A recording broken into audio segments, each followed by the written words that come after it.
আমি কোনো একটা জায়গায় যাব, সারাদিন সেখানে লাইন দিয়ে দাঁড়িয়ে থাকবো, কিন্তু কারোর সাথে পরিচয় করব না, আলাপ আলোচনা করবো না, কে কোথা থেকে এসছে জিজ্ঞাসা করবো না, তাহলে কি করলাম ওখানে গিয়ে? তো আমরা কিন্তু সবাই মিলে এখানে বন্ধু হয়ে গেছিলাম, নাম ঠিকানা জেনে গেছিলাম, মানে কে কোথা থেকে এসছিল। তারপরে আমরা সেই ছোটবেলার দিনগুলোতে ফিরে গেছিলাম, মানে পেপসি বিক্রি ছিল আর পেপসি খেয়ে নিলাম।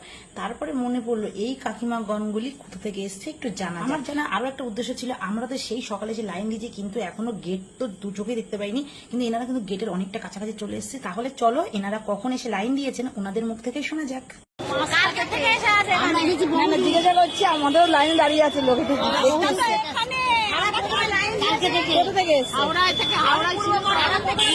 তারা কালকে রাত্রে থেকে এখানে ছিল। বাবা, আমি 3:30টার সময় আমরা ওই তো বর্ধমান থেকে আমরা কাছাকাছি জয়নগর, আমি শ্রীরামপুর থেকে আসি, সেই 8টা থেকে লাইন দিয়েছি। আর এখন বাজে কটা বাজে? ওয়েট, আরে কটা বাজে দেখাই যাচ্ছে না আমার ফোনে। এখন বাজে 12:45। আমার হাতে ফর্ম দেখে তোমরা তো বুঝতে পেরে গেছো, ওই লম্বা লাইন থেকে আমরা কিন্তু সবাই রেহাই পেয়ে গেছি।